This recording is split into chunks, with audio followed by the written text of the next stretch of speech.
லகரம் டிவி நேயர்கள் அனைவருக்கும் வணக்கம். 2026 சட்டமன்ற தேர்தல் இந்த அளவுக்கு கேவலமாக போகுமா அப்படிங்கிறத யாருமே நம்ம நினச்சி பார்த்துருக்க மாட்டோம். திராவிட முன்னேற்ற கழகம் செய்த தவறுலேயே மிகப்பெரிய தவறு. 41 பேர் கரூரில் இறந்த பொழுது விஜய் மீது ஒரு எஃப்ஐஆர் வழக்கு கூட பதிவு செய்யவில்லை. அப்போ அந்த அளத்தில் கரிசனம் காட்டி விஜய்க்கு ஆதரவாக திமுக இருந்ததின் விளைவாக இன்றைக்கு தமிழ்நாட்டு மக்கள் இந்த மோசமான ஒரு தவறை செய்து ஒரு அலாதி பிரியத்தின் காரணமாகவும் ஒரு சினிமா மோகத்தின் காரணமாகவும் அரசியல் தெரியாத ஒரு தற்கொலையை தேர்வு செய்திருக்கிறார்கள். இன்னும் சொல்ல போனால் பாரதிய ஜனதா கட்சியினுடைய இறக்குமதி தான் விஜய், பாரதிய ஜனதா கட்சியினுடைய இறக்குமதி தான் விஜய் என்பதை திமுக பரப்புரை செய்வதை தவிர்த்து விட்டது, தவறிவிட்டது. ஆனால் நான் ஆரம்பத்திலேருந்து சொல்கிறோம், பாஜகனுடைய இறக்குமதி தான் விஜய். கரூரில் 41 பேர் இறந்து போகிறாங்க. அண்ணாமலை என்ன கத்தி எடுத்து குத்துனாப்பிள்ளையா விஜய்? அவங்களா இறந்து போனதுக்கு இவர் என்ன பொறுப்பாக முடியுங்கிறாரு. ஒரு வருத்தம் தெரிவிக்கவில்லை. இதுக்கு முழு காரணம் நான் வந்ததுனால தான் இறந்து போனாங்க. இதில் நான் குற்றவாளி இல்லை, ஆனால் நான் வந்ததுனால தான் அந்த சம்பவம் நடந்து போச்சு, தாமதமாக வந்தது என்னுடைய தவறு அப்படிங்கிறத விஜய் ஒப்புக்கொள்ளவில்லை. திமுக இன்னொரு தவறு செஞ்சிச்சு. அந்த அத்தனை பேருக்கும் 10 லட்ச ரூபா கொடுத்தது மகா தப்பு. அவனா போய் அலாதி பிரியத்தின் காரணமாகவும் சினிமா மோகத்தின் காரணமாகவும் இறந்து போனதற்கு எதுக்கு 10 லட்சம் தர்றீங்க திமுக அரசு? சாராயம் குடித்ததுக்கு 10 லட்சம், விஜய் வரும்போது அந்த ரோடு ஷோ நடத்தும் போது இறந்து போனால் அதுக்கு 10 லட்சம், பாம்பு கடிச்சு செத்தவனுக்கு, இடி விழுந்து செத்தவனுக்கு, விவசாய வேலை பார்க்கும்போது இடி விழுந்து செத்தவனுக்கு அவனுக்கெல்லாம் 10 லட்சம் கிடையாது. ஒரு தொழிலாளி இறந்து போனால் அவனுக்கு 10 லட்சம் கிடையாது. இந்த கல்வித்துறை அமைச்சராக இருந்த மகேஷ் எல்லாம் ஏன் தான் இந்த மாதிரி நீங்கள் ஆக்ஷன் பண்ணீங்கன்னு தெரியல. நீங்கள் கல்வித்துறை அமைச்சர் தான் சொல்லியிருக்கணும் 10 லட்ச ரூபாலாம் கொடுக்க வேண்டாம், 1 லட்சம் கொடுத்துருக்கணும். விஜய் 2 லட்சம் கொடுத்துருப்பார். அப்போ அது இதுதான் மதிப்பா, நீ விஜய் தாண்டா காரணம் அப்படின்னு சொல்லி நீதிமன்றம் வரலையும் அந்த 41 குடும்பத்தில் 10 பேராவது கிளம்பியிருப்பாங்க. அப்போ திராவிட முன்னேற்ற கழகம் அந்த இடத்துல 10 லட்ச ரூபா கொடுத்தது மிகப்பெரிய தவறு. நான் தான் சொல்கிறேன், விஷப்பாம்பு கடிச்சு செத்தவனுக்கு, விவசாயம் பார்த்துட்டு இருக்கிறவனுக்கு, இடி விழுந்து செத்தாலாம் 1 லட்சம் கொடுக்க கூட இந்த திராவிட முன்னேற்ற கழக அரசு கொடுக்கல. விஜயை பார்க்க போனதுனால அந்த கும்பலில் செத்தவனுக்கு 10 லட்சம் கொடுக்குறதுங்கிறது மிக கொடுமையிலும் கொடுமை. அன்னைக்கே நினச்சேன், இந்த திமுகவுக்கு ஒரு சிக்கலை கொடுக்கக்கூடிய ஆளாக விஜய் வருவார் அப்படின்னு. விஜய் அரசியல்வாதின்னு நான் ஒருபோதும் சொல்ல மாட்டேன். விஜய் எதுக்காக கட்சி தொடங்கினான்னு அந்த ஆளுக்கே தெரியாது. விஜய் பாஜகவால் இறக்குமதி செய்யப்பட்ட விஜய் அப்படிங்கிறத தேர்தல் பரப்புரையில் பெரிய அளவுக்கு சொல்லியிருந்தாங்கன்னா பட்டியலின மக்களுடைய ஓட்டுக்கள் அப்படியே திமுக பக்கம் திரும்பி இருக்கும். விஜய் தனித்து நிற்கிறதுனால நம்ம ஆட்சிக்கு வந்துடலான்னு திமுக நினச்சிருக்கு. விஜய் தனித்து நிற்கிறதுனால நம்ம ஆட்சிக்கு வந்துடலான்னு எடப்பாடி பழனிசாமி நினைக்கிறார். எடப்பாடி பழனிசாமி இன்னொரு விதத்தில் திமுக ஆட்சிக்கு வரட்டும்னு வேட்பாளர் தேர்வில் கோட்டை விட்டு விட்டார். கிட்டத்தட்ட 70 தொகுதியில் வேட்பாளர் தேர்வில் கோட்டை விட்டு விட்டார். ஏன்னா நம்மளே ஆட்சிக்கு வந்தாலும் தொங்கு நிலையில் தான் கொண்டு வைப்பாங்க, பாஜக நம்மளை ஆட்டி படைச்சிருவாங்க, அதுக்கு பேசாமல் திமுகவே வந்துடட்டும்னு திமுகவுக்கு சாதகமாக எடப்பாடி செய்ததின் விளைவாக அது அப்படியே விஜய் பக்கம் திரும்பிடுச்சு. ஒரு ஆளுங்கட்சி மீது வெறுப்பு இருக்கத்தான் செய்யும். நான் ஆட்சிக்கு வரணுங்கிறது தான் முக்கியம், திமுக ஆட்சிக்கு வரணுங்கிறது மாதிரி நீ வேட்பாளர் போட்டிருக்கீங்கன்னா நீ என்னைய ஆளு அப்படின்னு சொல்லி பெரிய அளவுக்கு விமர்சனம் இருக்குது. அம்மையார் சசிகலா அவர்கள் நிறுத்திய வேட்பாளர்கள் எல்லாருமே சேர்ந்து 1 லட்சத்தி சில்லற ஓட்டு வாங்கியிருக்காங்க. அவங்களாலையும் ஒரு 6 தொகுதியில் திமுக வெற்றி பெற்றிருக்கு.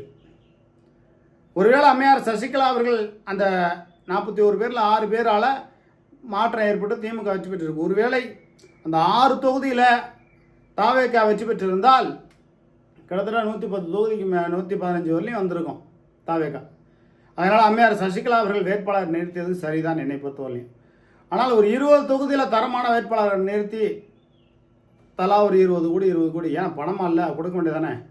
சும்மா பாஜக முழுங்கிருச்சு, பாஜக லாக் பண்ணி வச்சாலும் அதெல்லாம் பொய்.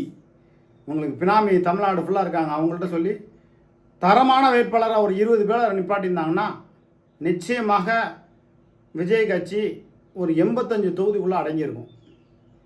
அப்போ கிட்டத்தட்ட அதிமுக, திமுக, தவேக 21 ஒரு கட்சி, இந்த 3 கட்சியும் 70 21 210, மீதி 24 சுயேட்சைகள். அந்த மாதிரி சுயேட்சை கூட்டணி கட்சி இந்த மாதிரி வெற்றி பெறக்கூடிய ஒரு சூழ்நிலை ஏற்பட்டிருக்கும். அந்த நிலைமையை ஏற்படுத்தாமல் அம்மையார் சசிகலா 41 வேட்பாளர் அனுப்பாட்டி அதில் 6 பேர் தான் தரமான வேட்பாளர், மீதி எல்லாமே டம்மி, ஒன்றுகளாகில 100 ஓட்டு 200 ஓட்டு. ஆக திமுக செஞ்ச தவறு அப்படின்னா எடப்பாடி பழனிசாமியும் ஒரு பக்கம் தவறு செஞ்சிருக்கார், வேட்பாளர் தேர்வில் கோட்டை விட்டுட்டார். திராவிட முன்னேற்ற கழகம்தான் இந்த அரசியலே தெரியாத, பக்குவம் இல்லாத, திரிசாவுக்காக வேண்டியும் பாஜகவாக வேண்டியும் கட்சி ஆரம்பித்த விஜய் எல்லாம் இன்னைக்கு அரசியலில் மேலோங்கி நிற்கக்கூடிய ஒரு நிலைமை இருக்குன்னா அது நிரந்தரம் கிடையாது. அதே நேரத்தில் கரூரில் இறந்தவங்களுக்கு 10 லட்சம் கொடுத்த திமுக ஒரு எஃப்ஐஆர் கேஸையாவது போட்டு வச்சுருந்துருக்கலாம், ஒன்றும் கிடையாது. அப்போ விஜயை வளர்த்து விட்டு அதிமுகவை அமைக்கி நம்ம ஆட்சிக்கு வந்துடலாம்னு நினச்சாங்க. ஆனால் உங்கள் கட்சிக்குள்ளேயே உள்ளடி வேலை பார்த்து பாஜகவுக்கு சாதகமாக, விஜய்க்கு சாதகமாக திருச்சியில் KN நேரு நகர்ப்புற வளர்ச்சித்துறை அமைச்சர் எல்லா வேலையும் செஞ்சு மகேஷையும் தோக்கடித்து திருச்சியில் 6 தொகுதி விசில் சின்னம் ஜெயிக்கிறக்கூடிய ஒரு வேலையை செஞ்ச ஒரு அமைச்சர் தான் KN நேரு. இப்படிப்பட்ட அமைச்சர்களெல்லாம் நம்பி திமுக களத்தில் இறங்குறது இனி எப்போதுமே திமுகவுக்கு நல்லதில்லை. இப்போ மட்டும் இல்லை, இனிமேல் அடுத்த தேர்தலையும் KN நேருவை நம்பி போனால் மோசம் போகும். திமுக மாற்றுக்கிறதே இல்லை. கோடி கோடியாக கொள்ளையடித்து ஊழல் பண்ணி வெளிநாடுகளில் சொத்து சேர்த்து ஜெயிலுக்கு போகக்கூடிய ஒரு நிலைமை வருவதை அறிந்து நிர்மலா சீதாராமனை சந்தித்து, ஏன்னா நாங்கள் டம்மியான வேட்பாளராக, இப்போ இருக்கக்கூடிய நல்ல வேட்பாளரெல்லாம் எடுத்துகிட்டு டம்மியான வேட்பாளராக நாங்கள் போடுறோம். இதுதான் பாஜக கிட்ட நேரு போட்ட ஒப்பந்தம். நேரு பாஜகவுடைய நிழலாக செயல்பட்டு இருக்கிறார். இதனை திமுக மோப்பம் பிடித்தும் கூட எவ்வித நடவடிக்கை எடுக்காமல் ஊழல் செஞ்ச பணத்தில் பாஜகவுக்கு கொஞ்சம் கொடுத்துட்டு திமுகவுக்கு கொஞ்சம் கொடுத்துட்டு நேரு தப்பிச்சுக்கிட்டார். நேரு ஒரு ஆள் ஜெயிச்சிட்டார். அந்த தொகுதியில் நிற்கக்கூடிய ராஜசேகரன் விலை போயிட்டார், விலை போகலை, 2 விஷயமாக பேசிக்கிறாங்க. இன்னும் கொஞ்சம் கூடுதலாக ஒரு 5000 ஓட்டு ராஜசேகரன் வாங்கியிருந்தால் நேரு தோற்றுருப்பார். இப்போ நேரு தோற்றுருந்தால் எல்லாரும் பெரும்பாலும் மகிழ்ச்சி அடைஞ்சிருப்பாங்க. ஏன்னா பல பேர்த்த பழி வாங்கிட்டார். லால்குடி சவுந்தரபாண்டியன் எம்எல்ஏ, சவுந்தரபாண்டியில் பழி வாங்கின எம்எல்ஏ பழி வாங்கிட்டார். திருவரங்கம் எம்எல்ஏ அண்ணன் பழனியாண்டி எம்எல்ஏ பழி வாங்கிட்டார். துறையூர் எம்எல்ஏ ஸ்டாலின்குமாரை பழி வாங்கினார். காடுவெட்டி தியாகராஜனை பழி வாங்கினார் எம்எல்ஏவா. அதுக்கு முன்னாடி எங்கள் தர்மலிங்கத்துலேருந்து, பொய்யாமொழியிலேருந்து, KN சேகரன்லேருந்து, அன்பில் பெரியசாமியிலேருந்து, அதுபோல் வனத்துறை அமைச்சர் தெய்வ திரு ஐயா செல்வராஜ் அவர்கள்லேருந்து எல்லாத்தையுமே அரசியலில் பழி வாங்கினவர் தான் KN நேரு. KN நேரு பழி வாங்குறாருங்கிறத தெரிஞ்சுக்கிட்டு திமுக அதில் இசைவு கொடுக்குதுன்னா கொள்ளையடிக்கிற பணத்தில் கொடுக்கறதுனால திமுக கண்டுக்கல. 41 தொகுதி நான் செலவு பார்த்துக்கிறேன்னு இவர் சொல்கிறார்ல, இதே அம்மையார் ஜெயலலிதா வந்தால் நீ என்ன 41 தொகுதி செலவு பார்த்துக்கிறதுக்கு, கட்டிங் முறை என்கிட்ட கொடுத்துரு, நான் பார்த்துக்கிறேன். அதுதான் அம்மையார் சசிகலா போடுகிற மெகா பிளான். இன்னும் சொல்ல போனால் அம்மையார் சசிகலா கையில் அந்த அதிமுக வந்துச்சுன்னா அடுத்த ஆட்சி அதிமுக ஆட்சி தான் வரும். எடப்பாடி பழனிசாமியால் ஒன்றும் பண்ண முடியாது. உரிக்க வெங்காயம் உரிக்க மட்டும் வச்சு அது அழிஞ்சு போனது. இனிமேல் அதிமுக கரை சேராது. கொடைக்கானலில் அந்த ரைமிங்க வரணுமா. கொடநாட்டில் 4-5 பேரை கொலை பண்ணிட்டாரு. ஏற்கனவே ஈட்டியில் ஊற்றி கொலை பண்ணிட்டாரு. இப்போ கொடைக்கானலில் பங்களா கட்டிகிட்டு இருக்காரான். கொடைக்கானல் ரைமிங்கே வரணும்ல, அங்கே 10 ஏக்கரை கட்டிகிட்டு இருக்காரான். அவர் எதிர்கட்சியும் கிடையாது, ஒன்றும் கிடையாது, சோழி முடிஞ்சு போச்சு. ஆனால் இதில் ஒரு வாய்ப்பு, திமுகவும் அதிமுகவும் ஏதாவது ஒரு உடன்படிக்கை வைத்து கொண்டு நாங்கள் வெளியிலேருந்து ஆதரவு தெரிவிக்கிறோம், நீங்கள் ஆட்சியை புரியுங்க அப்படி சொல்லலாம். அப்படி சொன்னாங்கன்னா உண்மையாக விஜய் அரசியலை தடுக்கலாம். விஜய் அரசியல் ஆபத்தான அரசியல். திராவிட சித்தாந்தம் அல்லாத நிலையில் இருக்கக்கூடிய ஒரு ஆட்சியை தான் ஒரு சூழ்நிலையை உருவாக்கி இடையில ஒரு தேர்தல் வரணும்னு பாஜக சதி போடுது. கவர்னர் ஆட்சியை கொண்டு வரணும்னு பிளான் பண்ணுது. அப்போ இவ்வளவு சதி வேலைகளை செய்கிற நிலையில் பாஜகனுடைய இறக்குமதியாக வந்த விஜய்க்கு எப்படி ஓட்டு விழுந்துச்சு? வட மாநிலத்தை சார்ந்தவர்கள்லாம் பெரும்பாலும் அந்த தேர்தல் அதிகாரியாக இருக்கிறாங்க. இப்போ எவ்வளோ பெரிய சதி நடந்திருக்கு. மிஷினில் கை வச்சு மாற்றிருக்க முடியாதா? ஏங்க, கிளை பொறுப்பாளர்களே இல்லாதவர்கள் எப்படிங்க வெற்றி பெற முடியும்? ஒரு 20 தொகுதியில் ஜெயிச்சாரு, 30 தொகுதியில் ஜெயிச்சாருன்னா நம்பலாம். நம்பும்படியான செயல் இல்லை. மிஷினில் கையை வச்சு ஏதோ வேலையை பண்ணிட்டாங்க, சோழி முடிஞ்சு போச்சு. அதனால் திராவிட முன்னேற்ற கழகம் செய்த தவறு ஒரு எஃப்ஐஆர் கேஸ் போட்டு சிக்கலை கொடுத்துருந்தாங்கன்னா இன்றைக்கி பெரிய சிக்கலாக இருந்திருக்கும் விஜய்க்கு. விஜயை வளர்த்து விட்ட திமுகவுக்கு இன்றைக்கி திமுகவுக்கு யமனம் வந்து நிற்குது. ஆனாலும் விஜய் நிரந்தரமாக அரசியலில் இருக்க போகிறது இல்லை. விஜயோட உயிருக்கு ஆபத்து இருக்குது, திரிஷா காலி பண்ணிவிட்டு திரிஷா உள்ளே வந்துடும், திரிஷா போய் அமித்ஷாவை போய் சந்தித்து பார்த்துருக்காங்க அப்படிங்கிற பல்வேறு தகவல்கள் இருக்கிறது. திராவிட முன்னேற்ற கழகம் விஜய்க்கு கரிசனம் காட்டியதாலும் நேரு பேச்சை கேட்டதாலும் என்ன ஆளுங்கட்சியாக வர முடியாத ஒரு நிலைமை ஏற்பட்டு இருக்கிறது அப்படிங்கிறது தான் உண்மை செய்தி. எந்த கட்சி ஆட்சி என்பதெல்லாம் முப்பாற்பட்ட விஷயம்.